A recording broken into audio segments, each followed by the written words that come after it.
4,200만 원. 고작 이 돈을 아끼려다 73명이 죽었습니다. 2025년 3월 17일 이란 반다르 아바스 항만. 새벽 4시 27분 40톤 컨테이너가 30m 상공에서 추락했습니다. 메탄올 탱크를 덮친 순간 300m 반경이 불바다로 변했습니다. 단 3초 만에 73명의 목숨이 사라졌습니다. 국제해양안전기구가 3개월간 조사한 결과는 충격이었습니다. 중국 업체가 한국 설계를 97.3% 도용했지만 센서 14개를 빼버렸다는 것. 부품 가격 4,200만 원을 절약하기 위해서였습니다. 더 충격적인 사실이 있습니다. 만약 한국 시스템이었다면 0.3초 만에 멈췄을 겁니다. 하지만 중국 시스템은 2.1초가 걸렸습니다. 그 1.8초 차이가 73명의 생명을 앗아갔습니다. 여기서 질문 하나 드립니다. 430억 원을 절약하면서 안전을 포기한 선택, 과연 옳았을까요? 그리고 7개월 동안 계속된 경고를 왜 아무도 듣지 않았을까요? 감동 소식통에서만 들을 수 있는 한국 기술이 세계 표준이 된 놀라운 이야기, 지금 시작합니다. 이야기 시작하기 전에 구독과 좋아요 눌러주시면 더 좋은 영상 제작에 큰 힘이 됩니다. 항상 시청해주셔서 감사합니다. 발생 72시간 후 국제해양안전기구 본부. 긴급 소집된 조사단 중 한 명이 있었습니다. 바로 독일 출신의 항만 안전 전문가 한스 밀러 박사였습니다. 그는 지난 20년간 전 세계 주요 항만 사고를 분석해온 베테랑이었죠. 하지만 이번 사건은 달랐습니다. 단순한 기술 결함이 아니었습니다. 안녕하세요. 한스 뮬러입니다. 저는 이번 이란 항만 사고 조사를 위해 현장에 투입되었습니다. 솔직히 처음엔 또 다른 인재 사고려니 생각했습니다. 하지만 현장에 도착한 순간 제 생각이 완전히 바뀌었습니다. 폭발 현장은 말 그대로 지옥이었습니다. 30m 높이의 크레인이 뒤틀려 있었고 녹아내린 컨테이너 잔해 사이로 타버린 안전모들이 흩어져 있었습니다. 그곳에서 저는 한 남자를 만났습니다. 레자 타바타바이. 이란 항만국의 기술 책임자였습니다. 30년 경력의 항만 전문가였죠. 하지만 제가 그를 만났을 때 그는 전문가의 모습이 아니었습니다. 그저 무너진 한 사람이었습니다. 병원 복도에서 그는 조카의 중환자실 앞을 떠나지 못하고 있었습니다. 파르자네. 25살의 젊은 여성 엔지니어였습니다. 사고 당시 현장에서 안전 점검을 하던 중 폭발에 휘말렸다고 했습니다. 레자는 저를 보자마자 무릎을 꿇었습니다. 박사님, 제 잘못입니다. 제가 선택을 잘못했습니다. 그의 목소리는 떨리고 있었습니다. 73명의 희생자 명단을 손에 쥐고 한 명 한 명의 이름을 읽어내려가고 있었습니다. 그중 17명은 20대 청년들이었습니다. 미래가 있던 젊은이들이었죠. 저는 그에게 물었습니다. 무슨 선택을 잘못했냐고. 그는 천천히 고개를 들었습니다. 눈은 충혈되어 있었고 며칠 동안 잠을 자지 못한 듯 보였습니다. 2년 전으로 돌아가야 합니다. 그때 제가 내린 결정이 이 모든 비극의 시작이었습니다. 레자는 2년 전 이란 정부로부터 중대한 임무를 받았습니다. 반다르 아바스 항만의 현대화 프로젝트였죠. 중동 최대 물류허브로 만들겠다는 야심찬 계획이었습니다. 그에게는 두 가지 선택지가 있었습니다. 한국의 두산중공업과 중국의 GPMC. 둘 다 세계적인 항만 장비업체였습니다. 하지만 가격은 2배 차이가 났습니다. 한국은 850억 원, 중국은 420억 원. 정부는 예산 절감을 강력하게 요구했습니다. 이란 경제는 제재로 어려운 상황이었고 430억 원은 작은 돈이 아니었습니다. 레자는 고민했습니다. 30년 경력의 전문가로서 그는 알고 있었습니다. 항만 안전에서 가장 중요한 것은 센서와 제동 시스템이라는 것을요. 하지만 중국 측은 설득력 있게 제안했습니다. 같은 성능의 절반 가격, 12개월 안에 완공. 그들은 화려한 프레젠테이션 자료를 보여주며 자신감을 드러냈습니다. 반면 한국 측은 솔직했습니다. 가격은 비싸지만 17개 센서와 3중 제동 시스템으로 안전을 보장한다고 했습니다. 레자는 결국 중국을 선택했습니다. 그는 제게 말했습니다. 박사님, 저는 430억 원을 절약했습니다. 그리고 73명을 잃었습니다. 그날 밤 저는 레자와 함께 사고 현장의 블랙박스 데이터를 분석했습니다. 그리고 우리는 끔찍한 진실을 발견했습니다. 중국 업체가 설치한 시스템에는 센서가 단 3개뿐이었습니다. 한국 시스템의 17개와는 비교도 되지 않았습니다. 더 충격적인 것은 제동 시스템이 아예 없었다는 사실입니다. 레자는 그제야 깨달았습니다. 중국이 왜 절반 가격을 제시할 수 있었는지를요. 그들은 안전을 팔지 않았습니다. 그저 겉모습만 비슷한 기계를 판 겁니다. 조카 파르자네는 그 진실을 가장 먼저 알아챘던 사람이었습니다. 하지만 아무도 그녀의 경고를 듣지 않았습니다. 레자는 중환자실 문을 바라보며 울먹였습니다. 조카는 살아날 겁니다. 하지만 73명은 제가 어떻게 그들 가족을 마주봐야 합니까? 저는 그날 이 사건이 단순한 사고가 아니라는 것을 확신했습니다. 이것은 기술 도용과 안전 무시가 만든 대재앙이었습니다. 그리고 레자의 고백은 이제 시작에 불과했습니다. 레자는 저를 그의 사무실로 안내했습니다. 먼지가 쌓인 책상 위에는 2년 전의 서류들이 그대로 있었습니다. 2개의 제안서 파일이 나란히 놓여 있었죠. 하나는 한국 두산중공업, 다른 하나는 중국 GPMC. 레자는 떨리는 손으로 중국 측 제안서를 집어들었습니다. 이 파일을 열었을 때 저는 승리했다고 생각했습니다. 2023년 4월, 이란 정부는 항만 현대화 프로젝트 입찰을 공고했습니다. 중동 최대 물류 허브를 만들겠다는 목표였죠. 예산은 빠듯했습니다. 제재로 인한 경제난 속에서 850억 원은 큰 부담이었습니다. 입찰에는 3개 업체가 참여했습니다. 한국의 두산중공업, 중국의 GPMC, 그리고 독일의 한 중소기업. 독일 업체는 초기 심사에서 탈락했고 최종적으로 한국과 중국이 남았습니다. 레자는 두 제안서를 비교하기 시작했습니다. 한국 측 제안은 명확했습니다. 850억 원에 18개월 공기. 시스템 사양서를 보니 17개의 안전 센서와 3중 제동 장치가 포함되어 있었습니다. 설명서만 120페이지에 달했습니다. 반면 중국 측은 420억 원에 12개월 공기였습니다. 정확히 절반 가격에 공사기간도 6개월 짧았습니다. 사양서는 40페이지로 간결했고 핵심 장비 목록도 비슷해 보였습니다. 레자는 의심했습니다. 어떻게 절반 가격이 가능한가? 중국 측 담당자는 자신있게 설명했습니다. 자체 기술력과 규모의 경제 덕분이라고 했습니다. 중국 내수 시장에서 이미 검증된 시스템이며 대량 생산으로 원가를 낮췄다고 강조했죠. 하지만 무언가 석연치 않았습니다. 레자는 한국 측 담당자를 다시 불렀습니다. 두산중공업의 김상혁 이사였습니다. 50대 중반의 이 남자는 30년간 항만 장비만 다뤄온 전문가였습니다. 레자가 물었습니다. 중국은 왜 이렇게 저렴한가? 김상혁 이사는 잠시 침묵했습니다. 그리고 조심스럽게 입을 열었습니다. 레자 씨, 가격에는 이유가 있습니다.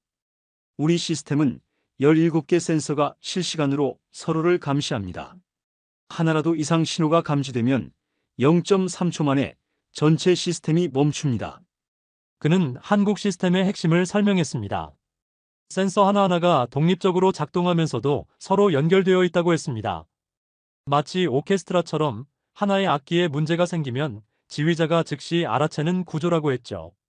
3중 제동 시스템은 기계적, 전자적, 유압적 제동을 동시에 작동시킵니다.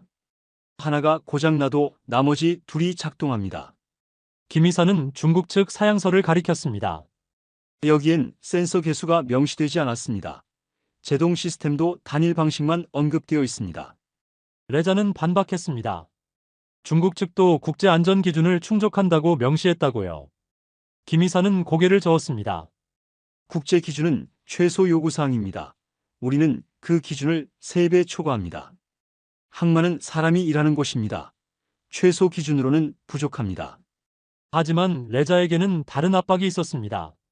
정부 고위 관계자는 명확히 지시했습니다. 예산을 최대한 절감하라고. 430억 원 차이는 다른 인프라 프로젝트 2개를 진행할 수 있는 금액이었습니다. 레자는 밤새 고민했습니다. 기술 책임자로서의 판단과 정부의 요구 사이에서 갈등했습니다. 그는 다시 중국 측에 연락했습니다. 안전 센서 개수를 명확히 해달라고 요청했습니다. 중국 측 답변은 이랬습니다.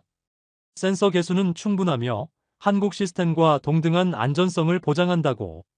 다만 구체적인 사양은 영업 기밀이라 공개할 수 없다고 했습니다. 레자는 그 답변을 받아들였습니다.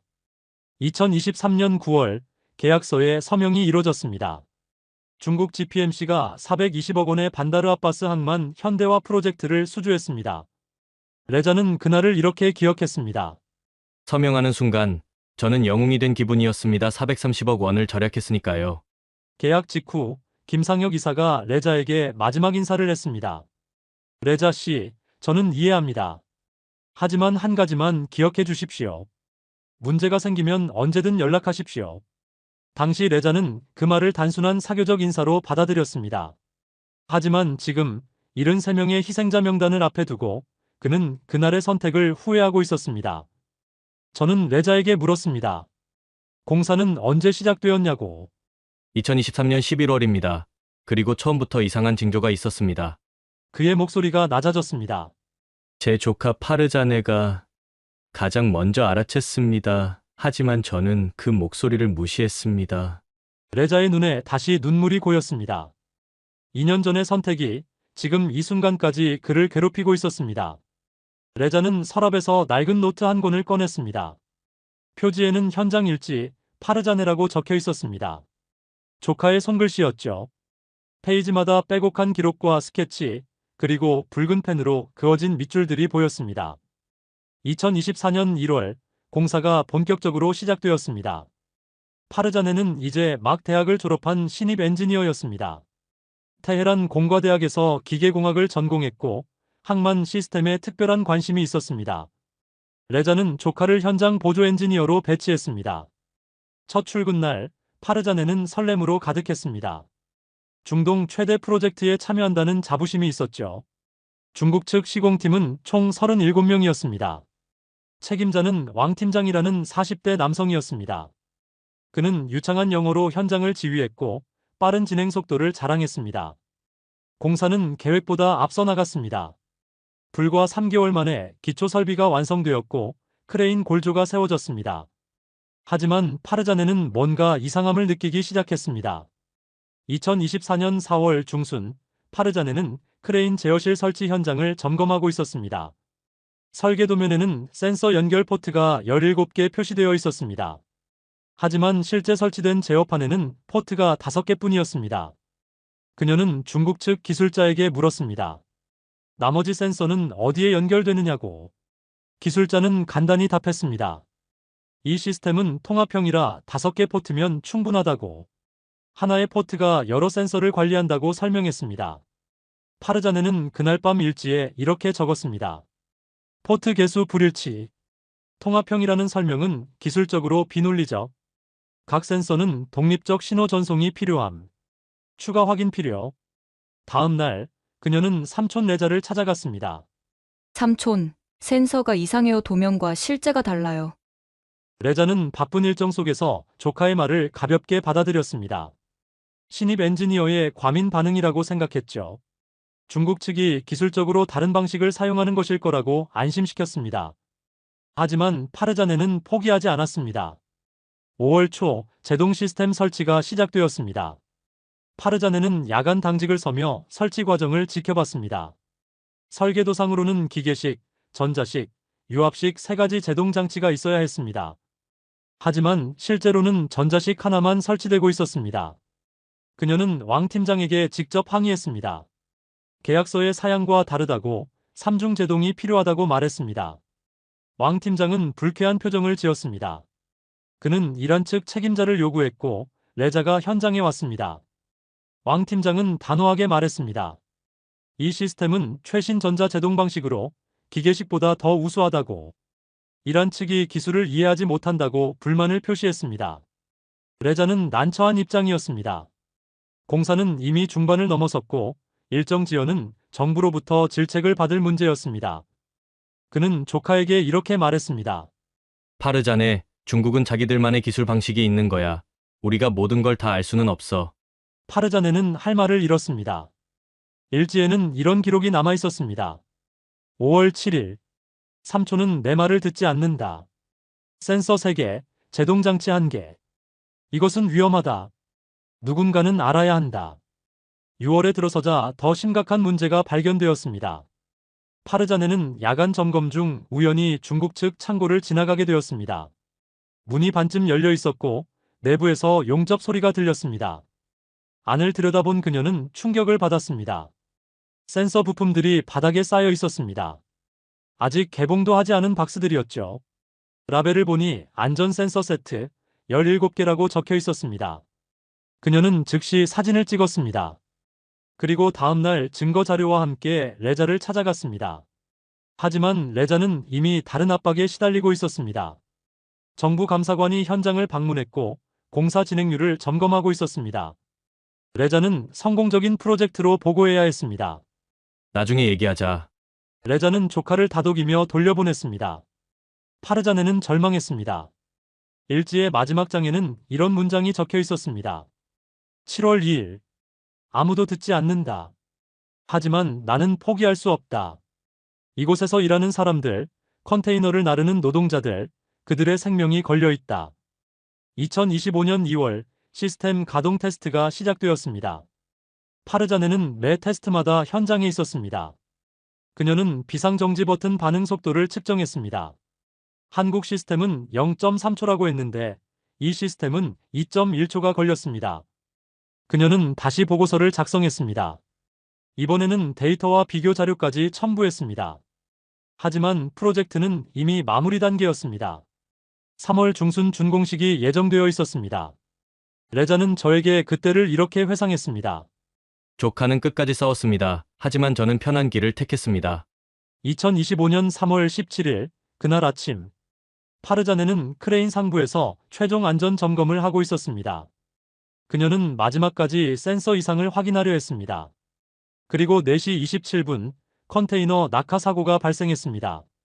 레자는 조카의 노트를 꼭 쥐고 흐느꼈습니다. 조카는 옳았습니다. 처음부터 끝까지 모든 경고가 맞았습니다.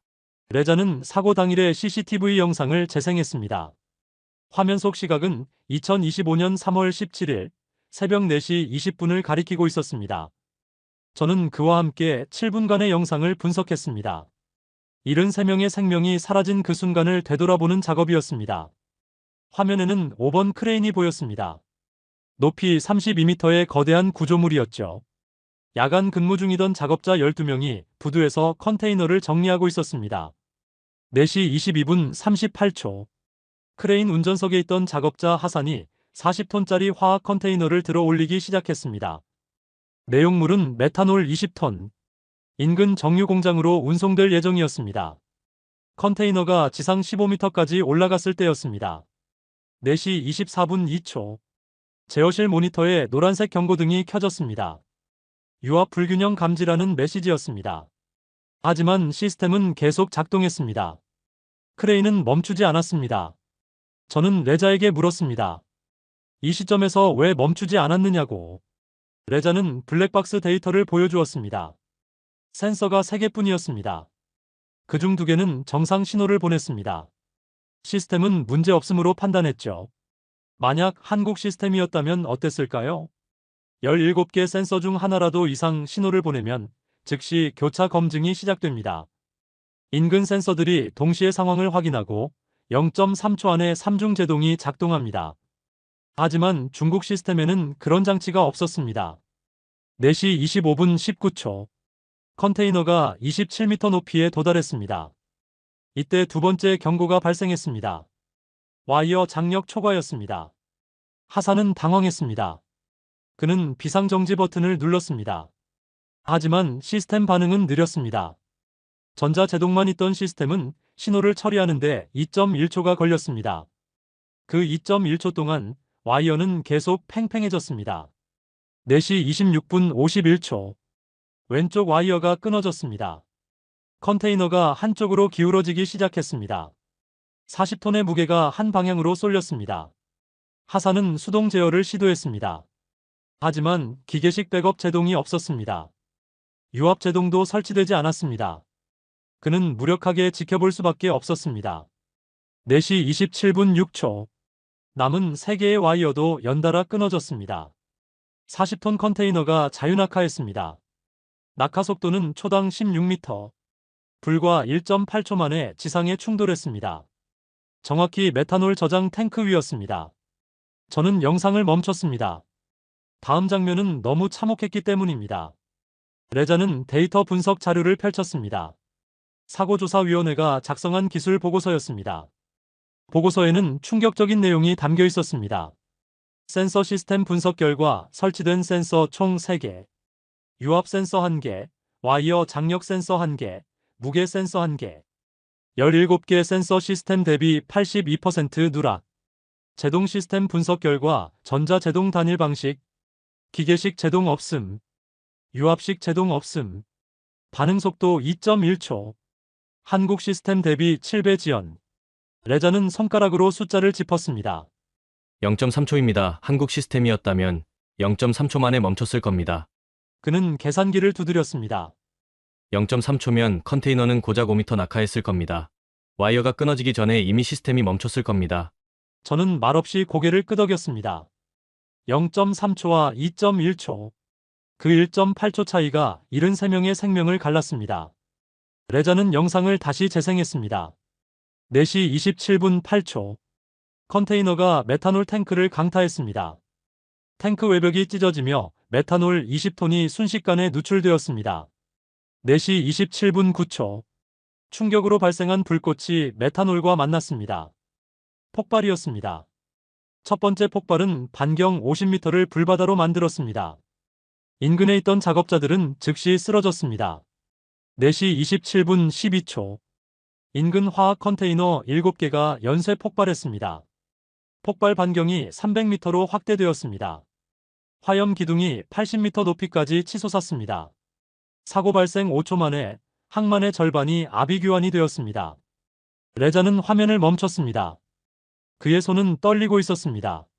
박사님, 이 장면 어딘가에 제 조카가 있습니다. 파르자네는 3번 크레인 근처에서 최종 점검을 하고 있었습니다. 5번 크레인에서 불과 80m 떨어진 곳이었습니다. 폭발 충격파가 그녀를 덮쳤습니다. 그녀는 15m 날아가 콘크리트 벽에 부딪혔습니다. 갈비뼈 5개 골절, 폐 손상, 두개골 금속판 박리. 그녀는 기적적으로 살아남았습니다. 하지만 의식을 회복하지 못했습니다. 저는 레자에게 물었습니다. 중국 측은 왜 센서를 빼버렸냐고. 레자는 또 다른 서류를 꺼냈습니다. 한국 측이 분석한 중국 도면이었습니다. 중국은 우리 설계를 훔쳤습니다. 97.3% 일치합니다. 하지만 그들은 핵심 부품 가격이 비싸자 그냥 빼버렸습니다. 센서 하나 가격은 약 300만 원. 14개면 4,200만 원입니다. 중국은 그 돈을 아끼려고 안전장치를 삭제한 것입니다. 420억 원짜리 프로젝트에서 고작 4,200만 원을 아끼려고. 레자는 주먹으로 책상을 쳤습니다. 73명이 죽었습니다. 센서 14개, 4,200만 원 때문에. 저는 그날 기술이 단순히 숫자와 사양의 문제가 아님을 깨달았습니다. 0.3초. 그 짧은 시간이 생명과 죽음을 가르는 기적이었습니다. 그리고 한국은 그 기적을 만들 수 있는 나라였습니다. 사고 발생 5일 후 레자는 명함 한 장을 꺼냈습니다. 2년 전 입찰 탈락 후 건네받았던 명함이었습니다. 두산중공업 김상혁 이사. 구겨진 명함 뒷면에는 손글씨가 적혀 있었습니다. 문제가 생기면 언제든 연락하십시오. 레자는 그날까지 이 명함을 버리지 못했습니다. 왜 버리지 못했을까요? 어쩌면 마음 한구석에서 이미 알고 있었는지도 모릅니다. 언젠가는 이 번호가 필요할 거라는 것을요. 저는 레자와 함께 그가 김 이사에게 전화를 걸던 순간을 함께했습니다. 2025년 3월 22일 오후 11시. 한국 시각으로는 자정을 넘긴 시간이었습니다. 전화벨이 울렸습니다. 한 번, 두 번, 세 번. 여보세요? 김상혁 이사의 목소리였습니다. 레자는 말문이 막혔습니다. 무슨 말부터 해야 할지 알 수 없었습니다. 레자 씨입니까? 이란에서 사고가 났다는 뉴스를 봤습니다. 김 이사는 이미 알고 있었습니다. 국제 뉴스를 통해 이란 항만 참사를 접했고 그것이 2년 전 자신이 제안했던 프로젝트임을 직감했다고 했습니다. 레자는 울먹이며 말했습니다. 이사님 말씀이 모두 맞았습니다. 김 이사는 잠시 침묵했습니다. 그리고 차분하게 물었습니다. 도면과 블랙박스 데이터를 보내줄 수 있느냐고. 다음 날 레자는 모든 자료를 준비했습니다. 중국 측이 제공한 설계 도면, 설치 사진, CCTV 영상, 블랙박스 데이터, 그리고 파르자네의 현장 일지까지. 자료는 암호화된 이메일로 한국에 전송되었습니다. 김 이사는 즉시 두산중공업기술연구소에 긴급 분석을 요청했습니다. 총 8명의 엔지니어가 72시간 동안 붙어 분석했습니다. 저는 레자에게 물었습니다. 그 72시간 동안 무엇을 했냐고. 기다렸습니다. 그리고 두려웠습니다. 레자는 솔직하게 말했습니다. 만약 중국 시스템에 문제가 없다면, 자신의 판단 착오였다면, 그렇다면 자신은 변명할 길이 없었습니다. 하지만 더 두려운 것은 다른 것이었습니다. 만약 정말로 중국이 안전을 무시했다면, 그것은 자신이 73명을 죽인 것이나 마찬가지였습니다. 2025년 3월 26일 새벽 4시, 김 이사에게서 이메일이 도착했습니다.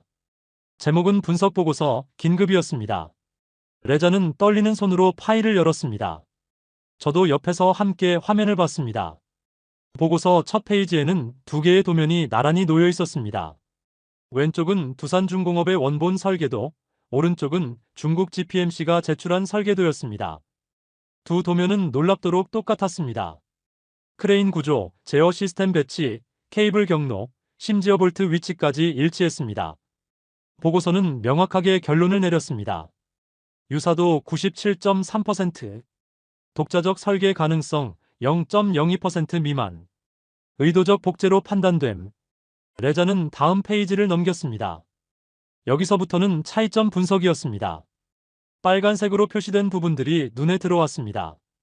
누락된 부품 목록, 보조 유압 센서 4개, 와이어 장력 센서 6개, 각도 센서 3개, 진동 센서 2개, 온도 센서 2개, 총 17개 중 14개 누락, 누락된 시스템, 기계식 긴급 제동 장치, 유압식 백업 제동 장치, 교차 검증 알고리즘, 자동 안전 모드 전환 시스템.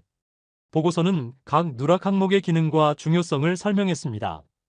특히 17개 센서 시스템에 대한 설명이 상세했습니다. 두산중공업의 시스템은 단순히 센서가 많은 것이 아니었습니다. 각 센서가 서로를 감시하는 구조였습니다. 마치 17명이 손을 잡고 서로를 확인하는 것과 같았습니다. 한 명이라도 손을 놓으면 나머지 16명이 즉시 알아챕니다. 하지만 3개 센서 시스템은 달랐습니다. 하나가 고장 나도 나머지 둘이 정상이면 문제를 발견하지 못했습니다. 보고서 마지막 페이지에는 김상혁 이사의 소견이 첨부되어 있었습니다. 본 사고는 기술 도용과 안전장치 고의 누락이 복합적으로 작용한 결과입니다. 만약 원본 설계대로 시공되었다면 사고는 발생하지 않았을 것으로 판단됩니다. 4시 24분 2초 첫 경고 시점에서 시스템이 자동 정지했을 것이며 최악의 경우에도 0.3초 내 비상제동이 작동하여 낙하를 방지했을 것입니다. 레자는 화면을 보다가 책상에 머리를 묻었습니다. 제가 한국을 선택했다면 단 한 명도 죽지 않았을 겁니다. 저는 그의 어깨에 손을 얹었습니다. 하지만 위로의 말은 나오지 않았습니다. 그날 밤 레자는 결심했습니다. 이 진실을 세상에 알리겠다고. 중국의 도용을, 자신의 잘못된 선택을, 그리고 한국 기술의 우수성을 세상에 밝히겠다고. 박사님, 이제 싸워야 합니다. 레자는 눈을 들어 저를 바라봤습니다. 그의 눈에는 슬픔과 분노, 그리고 결의가 섞여 있었습니다. 73명은 돌아오지 않습니다. 하지만 다음 참사는 막을 수 있습니다. 저는 고개를 끄덕였습니다. 그리고 함께 싸울 것을 약속했습니다. 다음 날 레자는 이란 정부에 공식 보고서를 제출했습니다. 한국 측 분석 자료와 함께 중국 GPMC의 계약 위반과 기술 도용 증거를 첨부했습니다. 동시에 국제해양안전기구에도 같은 자료를 전달했습니다. 그리고 김상혁 이사는 한국에서 기자회견을 준비했습니다. 기술 도용의 심각성을 국제사회에 알리기 위해서였습니다. 진실을 향한 싸움이 시작되었습니다. 이제 세상은 알게 될 것입니다. 한국 기술이 얼마나 소중한지, 그리고 안전을 무시한 대가가 얼마나 참혹한지를요. 2025년 4월 초 레자는 인천공항에 도착했습니다. 김상혁 이사가 직접 그를 초대했습니다. 한국 시스템을 직접 보여주겠다고 했습니다. 도면과 데이터로는 부족하다고 현장을 봐야 진짜 차이를 알 수 있다고 말했죠. 저도 레자와 동행했습니다. 국제조사관 자격으로 한국의 항만 안전 시스템을 시찰하는 것이 목적이었습니다. 우리는 부산으로 향했습니다. 부산항 신선대 부두. 한국 최대 컨테이너 터미널이었습니다. 70개가 넘는 크레인이 24시간 쉬지 않고 움직이고 있었습니다. 김 이사는 우리를 제어실로 안내했습니다. 벽면 가득 모니터가 설치되어 있었습니다. 각 크레인의 상태가 실시간으로 표시되고 있었습니다. 센서 데이터가 초당 업데이트되며 숫자들이 깜빡였습니다. 김 이사가 한 크레인을 가리켰습니다. 3번 크레인입니다. 지금부터 실제 작업을 보여드리겠습니다. 화면에는 3번 크레인이 35톤 컨테이너를 들어올리는 모습이 보였습니다. 레자는 숨을 죽이고 화면을 응시했습니다. 컨테이너가 지상 10m 높이에 도달했을 때 모니터 한쪽에 작은 알림이 떴습니다. 센서 샵9 미세 진동 감지. 컨테이너는 계속 올라갔습니다. 하지만 동시에 다른 센서들이 반응하기 시작했습니다. 센서 샵 11 정상 범위. 센서 샵 13 정상 범위. 센서 샵 8 미세 편차 0.02도. 김 이사가 설명했습니다. 9번 센서가 진동을 감지했습니다. 하지만 주변 센서들이 교차 검증을 진행합니다. 만약 2개 이상의 센서가 동시에 이상을 감지하면 시스템이 즉시 멈춥니다. 레자는 화면에서 눈을 떼지 못했습니다. 17개 센서 데이터가 동시에 표시되고 있었습니다. 각각이 독립적으로 측정하면서도 서로의 데이터를 비교하고 있었습니다. 컨테이너가 25m 높이에 도달했습니다. 모든 센서는 정상을 가리켰습니다. 작업은 순조롭게 진행되었습니다. 그 다음 김 이사는 특별한 시연을 준비했습니다. 이제 인위적으로 문제 상황을 만들어 보겠습니다. 별도로 준비된 테스트 크레인으로 자리를 옮겼습니다. 실제 작업에는 사용하지 않는 훈련용 장비였습니다. 기술자가 센서 하나의 전원을 차단했습니다. 14번 센서였습니다. 즉시 경고음이 울렸습니다. 모니터에 붉은색 경고창이 떴습니다. 센서 샵 14 신호 끊김. 비상 점검 모드 전환. 크레인 작동이 멈췄습니다. 아직 아무것도 들어올리지 않은 상태였는데도 시스템은 작동을 거부했습니다. 김 이사가 말했습니다. 17개 중 하나라도 문제가 있으면 시스템은 작동하지 않습니다. 레자는 입을 벌린 채 화면을 바라봤습니다. 이어서 두 번째 테스트가 진행되었습니다. 이번에는 실제 무게를 실어 테스트했습니다. 20톤짜리 테스트 컨테이너를 들어올렸습니다. 15m 높이에서 기술자가 비상정지 버튼을 눌렀습니다. 스톱워치가 작동했습니다. 0.1초 전자제동 신호 전송.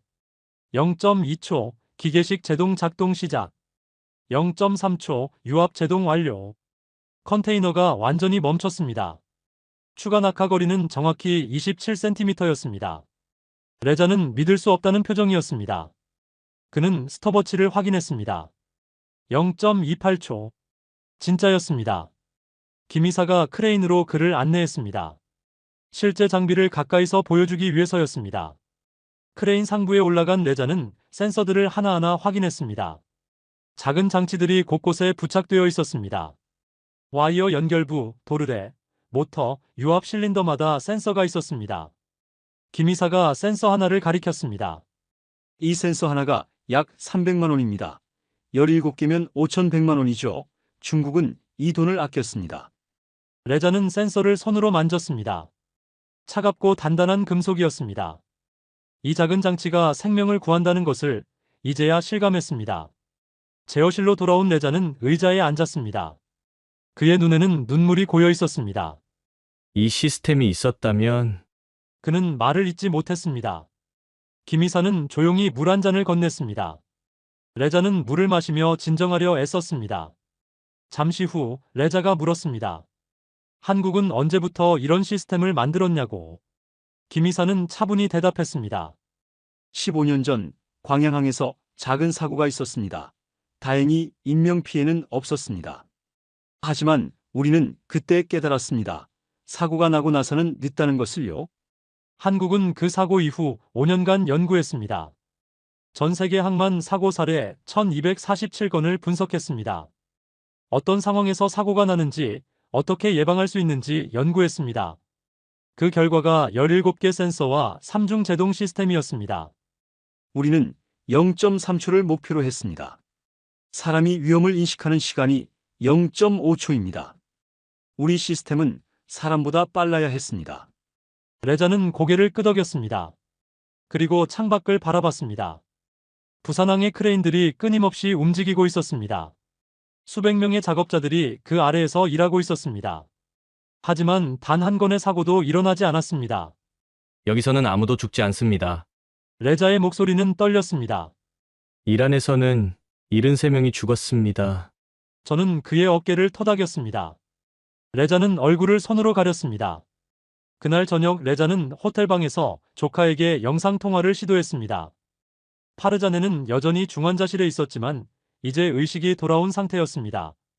화면 속 파르자네는 산소 마스크를 쓰고 있었습니다. 레자는 그녀에게 한국에서 본 것을 말했습니다. 파르자네는 약하게 고개를 끄덕였습니다. 그녀의 눈에도 눈물이 흘렀습니다. 레자는 약속했습니다. 네가 옳았어. 그리고 나는 이제 싸울 거야. 내가 막으려 했던 그 참사를 다시는 일어나지 않게 만들 거야. 영상통화를 끝낸 레자는 창밖을 바라봤습니다. 부산 밤바다가 반짝이고 있었습니다. 그는 결심했습니다. 한국의 기술을, 한국의 철학을 세계에 알리겠다고. 생명을 먼저 생각하는 기술. 그것이 진짜 기술이라는 것을요. 한국에서 돌아온 지 3일 후 레자는 중대한 결정을 내렸습니다. 2025년 4월 15일 테헤란 국제프레스센터. 레자는 국제기자회견을 소집했습니다. 이란 정부의 허가 없이 개인 자격으로 진행한 회견이었습니다. 그는 모든 것을 걸었습니다. 직위도, 연금도, 심지어 신변의 안전까지도요. 저도 그 자리에 함께했습니다. 국제해양안전기구 조사관 자격으로 증인석에 앉았습니다. 회견장에는 23개국 47명의 기자가 모였습니다. CNN, BBC, 알자지라, 로이터, 세계 주요 언론사들이었습니다. 오전 10시 레자가 단상에 올랐습니다. 그의 손에는 두꺼운 서류 뭉치가 있었습니다. 중국 측 도면, 한국 측 분석 보고서, 파르자네의 현장 일지, 그리고 73명의 희생자 명단이었습니다. 플래시가 터졌습니다. 카메라 셔터 소리가 연달아 울렸습니다. 레자는 자신을 소개하며 항만 프로젝트의 기술 책임자였음을 밝혔습니다. 그리고 잠시 멈춘 뒤 희생자 명단을 들어올리며 73명을 죽게 만든 사람 역시 자신이라고 고백했습니다. 회견장이 술렁였습니다. 그는 2년 전 입찰 과정을 상세히 설명했습니다. 한국과 중국 사이의 선택, 430억 원의 가격 차이, 예산 절감 압박, 그리고 자신이 내린 결정까지. 정부로부터 칭찬받았던 그 선택이 사실은 가짜 안전을 산 것이었다고 털어놓았습니다. 한국 측 분석 보고서가 스크린에 띄워졌습니다. 97.3% 유사도 수치가 크게 표시되었습니다. 레자는 중국이 한국 설계를 불법 복제하고도 핵심 안전장치를 삭제했음을 증거와 함께 제시했습니다. 센서 비교 사진이 화면을 채웠습니다. 왼쪽 한국 크레인에는 17개 센서가 촘촘히 부착되어 있었지만 오른쪽 중국 크레인은 텅 비어 있었습니다. 14개 센서가 생략된 이유는 단지 부품 가격 4,200만 원 절감이었다는 사실도 공개했습니다. 로이터 통신 기자가 중국 측 반박에 대해 질문했습니다. 레자는 국제안전기준서를 펼쳐 보였습니다. 중국은 최소 기준인 3개 센서만 설치했고 한국은 그 5.6배인 17개를 설치했다고 설명했습니다. 부산항 영상이 재생되었습니다. 0.3초 비상제동 테스트 장면이었습니다. 레자는 한국 시스템과 중국 시스템의 근본적 차이를 강조했습니다. 사고를 예방하는 기술과 사고에 반응하는 기술의 차이였습니다. 사고 당일 블랙박스 데이터가 공개되었습니다.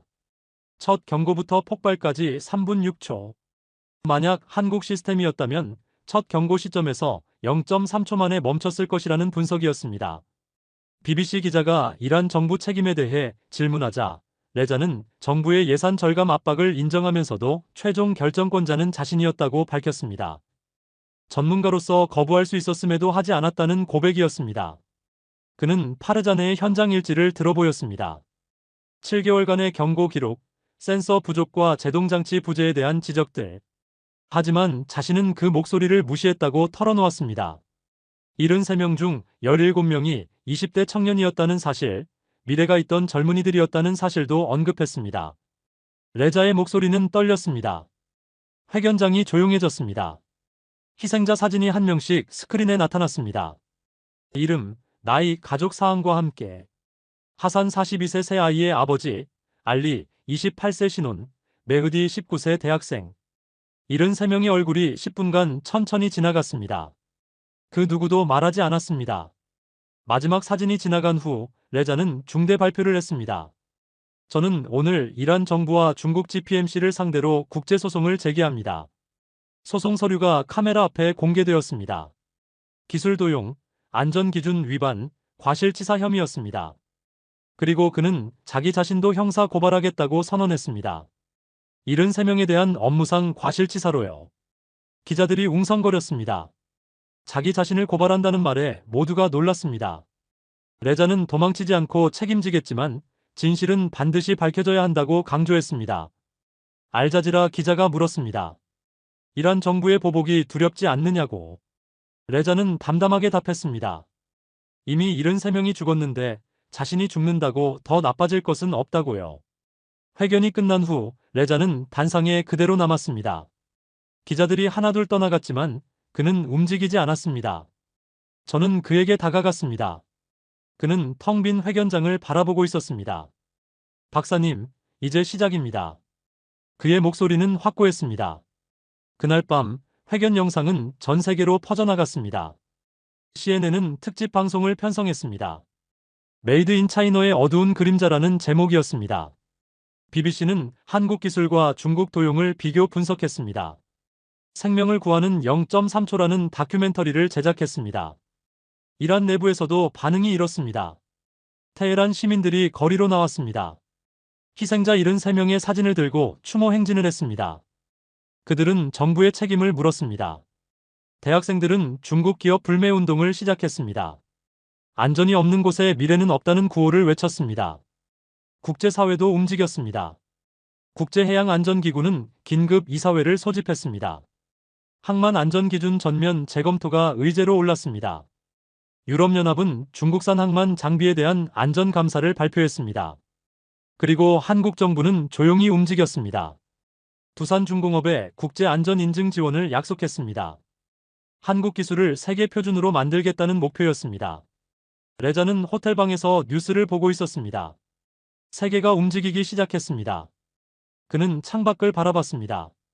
테헤란 밤하늘에 별이 빛나고 있었습니다. 73개의 별. 레자는 그렇게 생각했습니다. 이제 여러분의 죽음은 헛되지 않을 겁니다. 그는 조용히 중얼거렸습니다.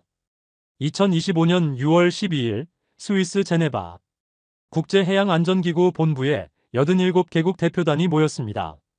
긴급 특별총회였습니다. 이란 항만 참사 이후 가장 큰 규모의 국제회의였죠. 저도 독일 대표단의 기술 자문으로 참석했습니다. 레자는 이란 민간 전문가 자격으로 자리했습니다. 회의장은 긴장감으로 가득했습니다. 의장석에는 사무총장 마리아 곤살레스가 앉아 있었습니다. 브라질 출신의 이 여성은 30년간 국제해양 안전을 이끌어온 거물이었습니다. 그녀가 망치를 두드렸습니다. 회의가 시작되었습니다. 첫 순서는 사고조사위원회의 최종 보고서 발표였습니다. 저를 포함한 7개국 전문가가 3개월간 작성한 280페이지 분량의 보고서였습니다. 핵심 결론은 명확했습니다. 기존 국제 안전 기준이 불충분하다는 것, 최소 기준만 충족하면 인증을 받을 수 있는 현 체계가 위험하다는 것이었습니다. 중국 대표단이 반발했습니다. 자국 기업을 방어하기 위해서였죠. 그들은 GPMC가 국제 기준을 모두 충족했다고 주장했습니다. 사고는 불가항력적 요소가 컸다고 항변했습니다. 하지만 데이터는 거짓말하지 않았습니다. 한국 대표단이 비교 분석 자료를 제출했습니다. 지난 20년간 전 세계 항만에서 발생한 크레인 사고 1847건을 분석한 결과였습니다. 한국 시스템을 사용한 항만에서는 중대 사고가 0건이었습니다. 경미한 고장은 17건 있었지만 모두 센서가 사전에 감지해 자동 정지했습니다. 인명 피해는 단 한 건도 없었습니다. 반면 최소 기준만 충족한 시스템에서는 127건의 사고가 발생했습니다. 그중 43건이 인명 피해로 이어졌고 총 312명이 사망했습니다. 숫자는 명백했습니다. 17개 센서 시스템의 안전성은 입증되었습니다. 독일 대표가 발언권을 요청했습니다. 함부르크 항만에서 한국 시스템을 시범 도입한 사례를 발표했습니다. 2023년부터 2년간 운영한 결과 사고율이 94% 감소했다고 보고했습니다. 특히 센서의 교차 검증 시스템이 인간의 실수를 보완한다는 점을 강조했습니다. 프랑스, 네덜란드, 싱가포르 대표들도 비슷한 경험을 공유했습니다. 한국 시스템을 도입한 모든 항만에서 안전성이 극적으로 향상되었다는 증언이었습니다. 회의장 분위기가 바뀌기 시작했습니다. 오후 세션이 시작되었습니다. 핵심 안건은 새로운 국제 안전 기준 제정이었습니다. 한국 대표단이 제안서를 제출했습니다. 제목은 항만 크레인 안전 고도화 프로토콜이었습니다. 내용은 간단했지만 혁명적이었습니다. 첫째, 최소 센서 개수를 3개에서 15개 이상으로 상향. 둘째, 단일 제동 방식 금지, 최소 2중 이상 다중 제동 시스템 의무화. 셋째, 센서 간 교차 검증 알고리즘 필수 탑재. 넷째, 비상 제동 반응 시간 1.0초 이하로 제한. 중국 대표가 즉시 반대했습니다. 너무 과도한 기준이며 개발도상국의 경제적 부담이 크다고 주장했습니다. 하지만 이란 대표가 일어섰습니다. 레자는 아니었습니다. 이란 정부가 파견한 공식 대표였습니다. 사고 이후 여론의 압박을 받은 정부는 입장을 바꿨습니다. 이란 대표는 73명의 희생자를 언급하며 말했습니다. 경제적 부담보다 생명이 먼저라고. 저렴한 가격에 속았던 자국의 실수를 되풀이하지 말아야 한다고 강조했습니다. 박수가 터져나왔습니다. 아프리카, 남미, 동남아시아 국가 대표들이 지지를 표명했습니다. 자국 항만의 안전을 위해 새로운 기준을 환영한다는 입장이었습니다. 표결이 시작되었습니다. 찬성 71개국, 반대 8개국, 기권 8개국. 압도적 찬성으로 새로운 국제 안전 기준이 채택되었습니다. 사무총장이 발표했습니다. 이 기준의 공식 명칭은 샤히드 라자이 프로토콜이라고 했습니다. 샤히드 라자이. 이란 참사 희생자 중 가장 어린 희생자였습니다. 19세 대학생이었죠. 그의 이름을 딴 것은 다시는 이런 비극이 반복되지 않게 하자는 의미였습니다. 회의장이 조용해졌습니다. 많은 대표들이 고개를 숙였습니다. 레자는 방청석에서 눈물을 흘렸습니다. 저는 그의 옆에 앉아 있었습니다. 그는 아무 말도 하지 않았지만 그의 어깨가 떨리고 있었습니다. 회의가 끝난 후 복도에서 여러 국가 대표들이 레자에게 다가왔습니다. 베트남 대표는 감사 인사를 전했습니다. 자국도 중국 장비 도입을 검토 중이었는데 이란 사례를 보고 계획을 철회했다고 했습니다. 케냐 대표는 악수를 청했습니다. 몬바사 항만 현대화에 한국 기술을 도입하기로 결정했다고 전했습니다. 칠레, 인도네시아, 나이지리아 대표들도 비슷한 이야기를 했습니다. 모두 한국 시스템에 관심을 보였습니다. 저는 그 모습을 보며 깨달았습니다. 세계가 바뀌고 있다는 것을요. 다음 날 한국 두산중공업 본사 김상혁 이사는 국제인증팀과 회의를 하고 있었습니다. 전 세계에서 문의가 쏟아지고 있었습니다. 37개국 72개 항만에서 한국 시스템 도입을 검토 중이었습니다. 생산 라인을 3배 증설해야 할 상황이었습니다. 엔지니어 채용도 급했습니다.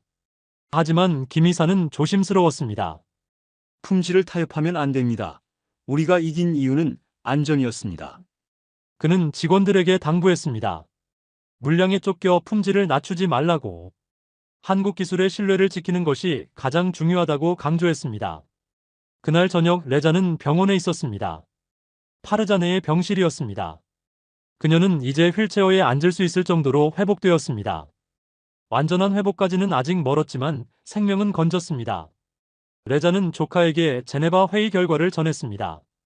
새로운 국제 기준이 만들어졌다고, 그리고 그 기준에 한국의 17개 센서 시스템이 포함되었다고 말했습니다. 파르자네는 약하게 미소 지었습니다. 그녀가 7개월간 외쳤던 경고가 이제 세계 표준이 된 것입니다. 네가 옳았어. 레자가 말했습니다. 그리고 이제 세상이 알게 됐어. 창밖으로 테헤란 석양이 보였습니다. 73개의 별이 하늘에서 빛날 시간이 다가오고 있었습니다. 저는 그날 이란을 떠나며 생각했습니다.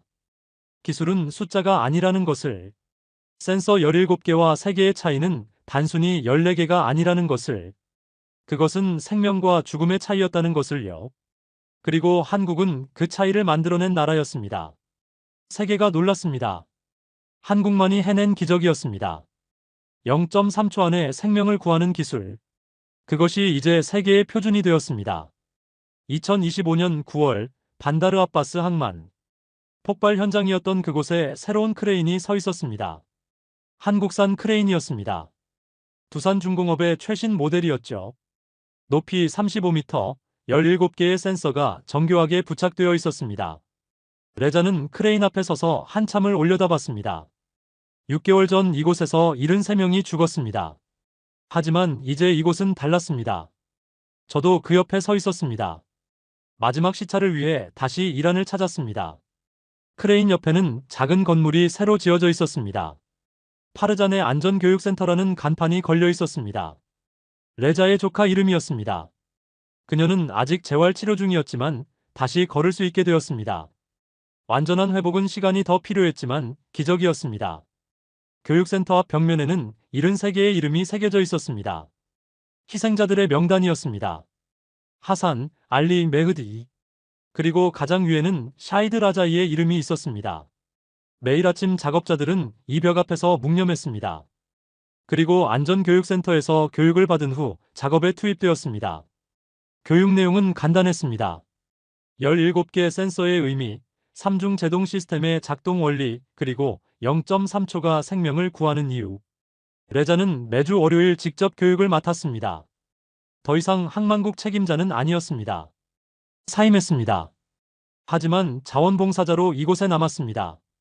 그는 작업자들에게 반복해서 말했습니다. 센서 하나하나가 여러분의 생명이라고. 경고음이 울리면 즉시 멈추라고. 속도보다 안전이 먼저라고. 작업자들은 처음엔 의아해했습니다. 왜 그렇게까지 하냐고. 하지만 6개월 전 그 참사를 기억하는 사람들은 고개를 끄덕였습니다. 그날 오후 새 크레인의 첫 작업이 시작되었습니다. 30톤 컨테이너를 들어올렸습니다. 모니터에는 17개 센서 데이터가 실시간으로 표시되었습니다. 모두 정상이었습니다. 컨테이너가 20m 높이에 도달했을 때 센서 하나가 미세한 진동을 감지했습니다. 바람 때문이었습니다. 즉시 다른 센서들이 교차 검증을 시작했습니다. 위험 수준이 아니라고 판단되자 작업은 계속되었습니다. 작업자들은 모니터를 지켜보며 감탄했습니다. 시스템이 스스로 판단하고 있었습니다. 인간보다 빠르고 정확하게. 작업은 무사히 끝났습니다. 첫 작업 성공이었습니다. 작업자들이 박수를 쳤습니다. 레자도 함께 손뼉을 쳤습니다. 그의 눈에는 눈물이 맺혀 있었습니다. 저녁 레자는 항만을 떠나기 전 희생자 추모벽 앞에 섰습니다. 73개의 이름. 그는 한 명 한 명 이름을 읽었습니다. 6개월 동안 매일 그랬습니다. 그리고 앞으로도 계속할 것입니다. 여러분 덕분에 세상이 바뀌었습니다. 레자가 조용히 말했습니다. 이제는 절대 놓치지 않겠습니다. 사람의 목소리를, 생명의 무게를. 그는 고개를 숙여 묵념했습니다. 저는 조금 떨어진 곳에서 그 모습을 지켜봤습니다. 레자는 더 이상 예전의 자신감 넘치는 기술 책임자가 아니었습니다. 하지만 더 강한 사람이 되어 있었습니다. 그날 밤 레자는 파르자네와 영상 통화를 했습니다. 첫 작업이 성공했어. 센서들이 완벽하게 작동했어. 파르자네는 휠체어에 앉아 미소 지었습니다. 그녀는 이제 항만 엔지니어로 돌아갈 계획을 세우고 있었습니다. 다시 현장에 서겠다고 했습니다. 삼촌, 이번엔 제 목소리를 들어주실 거죠? 레자는 웃으며 고개를 끄덕였습니다. 내 목소리가 세계를 바꿨어. 통화를 마친 레자는 창밖을 바라봤습니다. 항만의 크레인들이 불빛을 밝히고 있었습니다. 24시간 쉬지 않고 움직이는 크레인들. 하지만 이제는 안전했습니다. 17개의 센서가 지키고 있었으니까요. 저는 독일로 돌아가기 전 레자에게 마지막 질문을 했습니다. 후회하십니까? 2년 전의 선택을요. 레자는 잠시 생각했습니다. 그리고 대답했습니다. 매일 후회합니다. 하지만 동시에 감사합니다. 제 실수가 세상을 바꿨으니까요. 73명의 희생이 헛되지 않았으니까요. 그는 추모벽을 가리켰습니다. 그들이 진짜 영웅입니다. 저는 그저 증인일 뿐입니다. 저는 레자와 악수했습니다. 그리고 공항으로 향했습니다. 비행기에서 내려다본 이란 항만은 작았습니다. 하지만 그곳에서 시작된 변화는 이제 전 세계로 퍼져나가고 있었습니다. 샤이드 라자이 프로토콜 37개국이 채택했습니다. 앞으로 더 많은 나라가 따를 것입니다. 그리고 그 중심에는 한국의 기술이 있었습니다. 생명을 먼저 생각하는 기술, 사고를 예방하는 기술, 0.3초 만에 반응하는 기술. 그것이 진짜 K기술이었습니다. 만약 여러분이 결정권자였다면 어떤 선택을 하셨을까요? 430억 원을 절약하는 길과 생명을 지키는 길 사이에서요. 가격이 전부일까요? 아니면 그 이면에 숨겨진 가치를 볼 수 있을까요? 레자는 잘못된 선택을 했습니다. 하지만 그 실수를 인정하고 진실을 밝히고 세상을 바꿨습니다. 73명의 희생은 너무나 큽니다. 하지만 그들 덕분에 앞으로 수천 명의 생명이 구해질 것입니다. 이 이야기가 더 많은 분들께 전해지길 바랍니다. 좋아요와 구독, 그리고 공유는 또 다른 생명을 구할 수 있습니다. 여러분의 소중한 댓글을 기다립니다.